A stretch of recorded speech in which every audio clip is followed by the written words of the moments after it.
Good evening and welcome to my channel.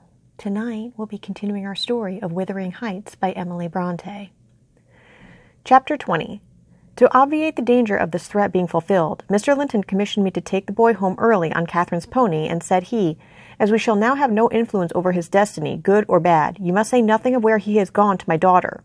She cannot associate with him hereafter, and it is better for her to remain in ignorance of his proximity, lest she should be restless and anxious to visit the Heights. Merely tell her his father sent for him suddenly, and he has been obliged to leave us." Linton was very reluctant to be roused from his bed at 5 o'clock, and astonished to be informed that he must prepare for further travelling. But I softened off the matter by stating that he was going to spend some time with his father, Mr. Heathcliff, who wished to see him so much he did not like to defer the pleasure till he should recover from his late journey. "My father," he cried in strange perplexity. "Mamma never told me I had a father. Where does he live? I'd rather stay with uncle." "He lives a little distance from the Grange," I replied, "just beyond those hills, not so far, but you may walk over here when you get hearty, and you should be glad to go home and to see him. You must try to love him as you did your mother, and then he will love you." "But why have I not heard of him before?" asked Linton. "Why didn't Mamma and he live together, as other people do?" "He had business to keep in the north," I answered, "and your mother's health required her to reside in the south." "And why didn't Mamma speak to me about him?" persevered the child. "She often talked of uncle, and I learnt to love him long ago. How am I to love Papa? I don't know him." "Oh, all children love their parents," I said. "Your mother perhaps thought you would want to be with him if she mentioned him often to you. Let us make haste. An early ride on such a beautiful morning is much preferable to an hour's more sleep. Is she going to go with us?" he demanded. "The little girl I saw yesterday?" Not now," replied I. "Is uncle?" he continued. "No, I shall be your companion there," I said. Linton sank back on his pillow and fell into a brown study.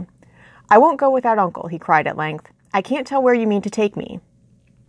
I attempted to persuade him of the naughtiness of showing reluctance to meet his father. Still, he obstinately resisted any progress towards dressing, and I had to call for my master's assistance in coaxing him out of bed. The poor thing was finally got off, with several delusive assurances that his absence should be short, that Mr. Edgar and Cathy would visit him, and other promises, equally ill-founded, which I invented and reiterated at intervals throughout the way. The pure heather-scented air, the bright sunshine, and the gentle canter of Minnie relieved his despondency after a while. He began to put questions concerning his new home and its inhabitants with greater interest and liveliness.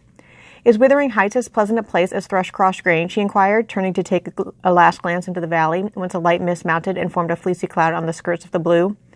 "It is not so buried in trees," I replied, "and it is not quite so large, but you can see the country beautifully all round, and the air is healthier for you, fresher and drier.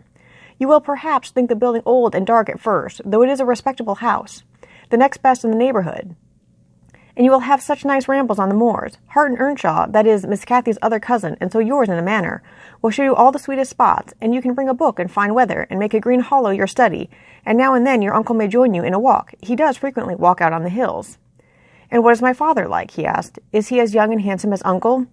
"He is as young," said I, "but he has black hair and eyes, and looks sterner, and he is taller and bigger altogether. He'll not seem to you so gentle and kind at first, perhaps, because it is not his way. Still, mind you, be frank and cordial with him, and naturally he'll be fonder of you than any uncle, for you are his own." "Black hair and eyes," mused Linton. "I can't fancy him. Then I am not like him, am I?" "Not much," I answered. Not a morsel, I thought, surveying with regret the white complexion and slim frame of my companion, and his large, languid eyes. His mother's eyes, save that, unless a morbid touchiness kindled them a moment, they had not a vestige of her sparkling spirit. "How strange that he should never come to see Mamma and me," he murmured. "Has he ever seen me? If he has, I must have been a baby. I remember not a single thing about him." "Why, Mr. Linton," said I, 300 miles is a great distance, and 10 years seem very different in length to a grown-up person compared with what they do to you. It is probable Mr. Heathcliff proposed going from summer to summer, but never found a convenient opportunity, and now it is too late. Don't trouble him with questions on the subject. It will disturb him for no good." The boy was fully occupied with his own cogitations for the remainder of the ride till we halted before the farmhouse garden gate.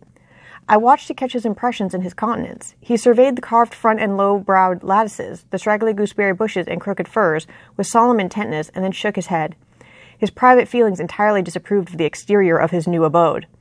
But he had sense to postpone complaining. There might be compensation within.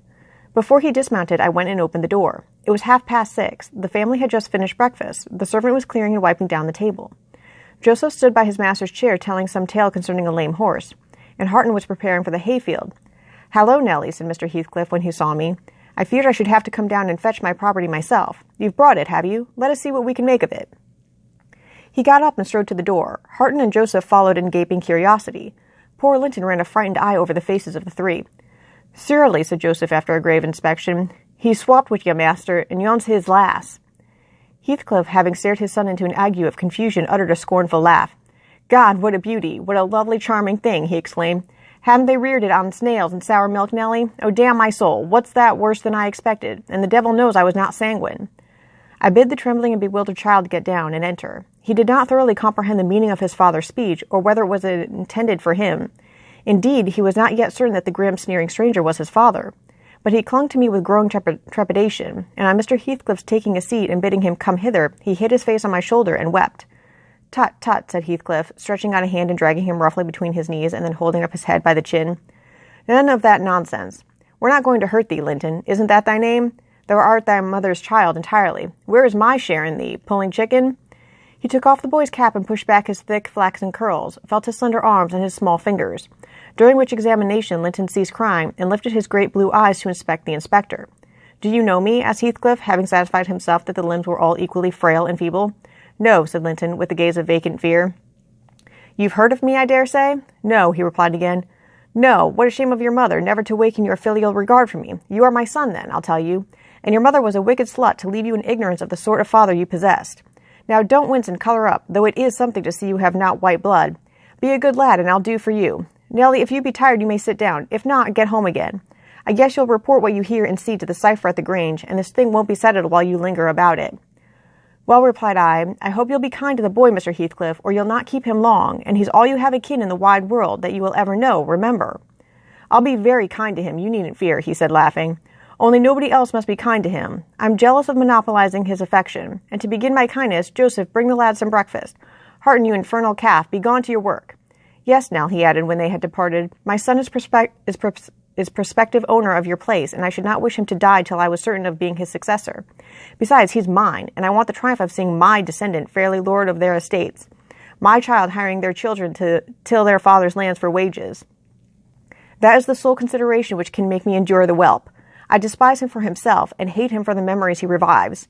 But that consideration is sufficient. He's as safe with me, and shall be tended as carefully as your master tends his own. I have a room upstairs, furnished for him in handsome style. I've engaged a tutor also to come 3 times a week from 20 miles distance to teach him what he pleases to learn. I've ordered Harton to obey him, and in fact I've arranged everything with a view to preserve the superior and the gentleman in him above his associates. I do regret, however, that he so little deserves the trouble. If I wish any blessing in the world, it was to find him a worthy object of pride, and I'm bitterly disappointed with the whey-faced, whining wretch." While he was speaking, Joseph returned bearing a basin of milk porridge, and placed it before Linton, who stirred round the homely mess with a look of aversion, and affirmed he could not eat it. I saw the old manservant shared largely in his master's scorn of the child, though he was compelled to retain the sentiment in his heart, because Heathcliff plainly meant his underlings to hold him in honour. "Cannot eat it?" repeated he, peering in Linton's face and subduing his voice to a whisper for fear of being overheard. "But Master Harton never ate naught else, when he were a little un, and what were good enough for him's good enough for yuz, I'd rather think." "I shan't eat it," answered Linton snappishly. "Take it away." Joseph snatched up the food indignantly and brought it to us. "Is there aught ails this victuals?" he asked, thrusting the tray under Heathcliff's nose. "What should ail them?" he said. "Why," answered Joseph, "yon dainty chap says he cannot eat 'em. But I guess he's right. His mother were just saw. We were a'most too mucky to sow to corn for making her bread." "Don't mention his mother to me," said the master angrily. "Get him something that he can eat, that's all. What is his usual food, Nellie?" I suggested boiled milk or tea, and the housekeeper received instructions to prepare some. Come, I reflected, his father's selfishness may contribute to his comfort. He perceives his delicate constitution and the necessity of treating him tolerably. I'll console Mr. Edgar by acquainting him with the turn Heathcliff's humour has taken. Having no excuse for lingering longer, I slipped out while Linton was engaged in timidly rebuffing the advances of a friendly sheepdog. But he was too much on the alert to be cheated. As I closed the door, I heard a cry, and a frantic repetition of the words, "Don't leave me! I'll not stay here! I'll not stay here!" Then the latch was raised and fell. They did not suffer him to come forth. I mounted Minnie and urged her to a trot, and so my brief guardianship ended. Thus ends Chapter 20.